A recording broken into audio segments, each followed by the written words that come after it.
सगळे गुन्ह्या गोविंदानं 13% आरक्षण असताना सुद्धा कोण मोठा कोण लहान कोण त्याच्यापेक्षा लहान या जातीचं वर्गीकरण आम्ही कधीच केलं नाही। आणि तसं जर करत असते तर माझ्यासारखा एका ढोराचा 0.1% मतदान नसलेला या तालुक्याचा 3दार आमदार होऊ शकतो।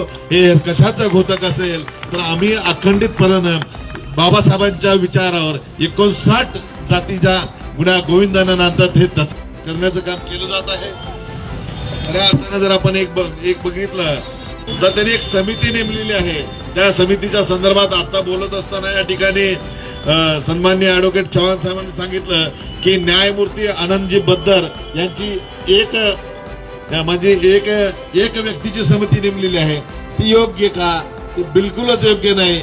हे 13% आरक्षण संविधानात मार्फत मिळालेलं बाबासाहेबांनी दिलेलं आम्हाला आरक्षण, त्यात बदल करण्याचा अधिकार एका व्यक्तीला। आणि त्याचबरोबर आपण जर बघितलं त्या बद्दल समितीच्या बाबतीत तर त्यांचा अहवाल अजूनही आपल्याला प्राप्त झाला नाही। तो अहवाल सार्वजनिक व्हायला पाहिजे, त्याच्यावर चर्चा व्हायला पाहिजे, लोकांतून मतं मागवली गेली पाहिजे। मग देशातलं धोरण ठरवत असताना त्या विधानमंडळात असेल लोकसभेत असेल तुम्ही काय बदल करायचा तो नंतरचा भाग जाईल, पण त्याआधी तो अहवाल आम्हाला वाचण्यासाठी प्राप्त व्हायला पाहिजे, तेही झालेलं नाही।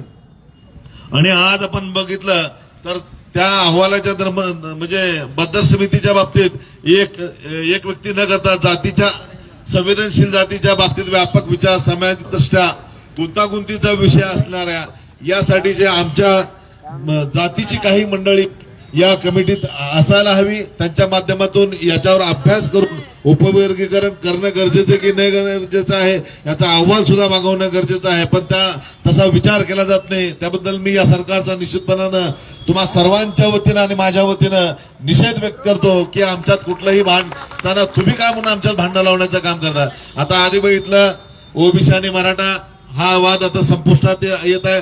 आता आपल्या ताणीपणा आपण भांडणं करावीत आणि त्याचा फायदा म्हणजे इंग्रजाची जी नीती म्हणली जाते त्या नीतीप्रमाणे आपसात भांडण लावण्याचं काम करण्याचं काम केलं जात आहे। अनुसूचित जातीतील तज्ञांचा या कमिटीत अभाव आहे, तर करायचं असेल तर त्या कमिटी तशी तयार करावी, काही सदस्य घ्यावेत ही विनंती करतो।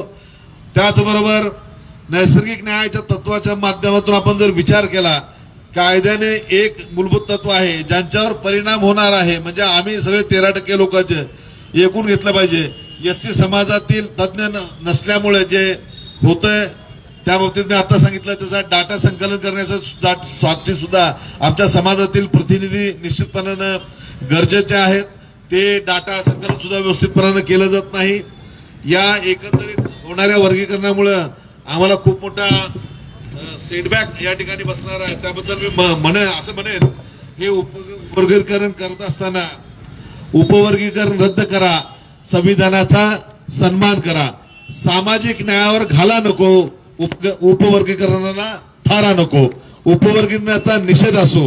संविधान जिंकले, अन्याय निश्चितपणानं होणार नाही आमच्यावर। त्यामुळे हे संविधान टिकवायचं असेल तर आमची ही एकत्रित असलेली लढाई लढण्यासाठी आपण सर्वजण या पुढच्या कालखंडात याहीपेक्षा तीव्र आंदोलन करायची गरज पडली तर आपण निश्चितपणे साथ द्याल ही अपेक्षाही मी या ठिकाणी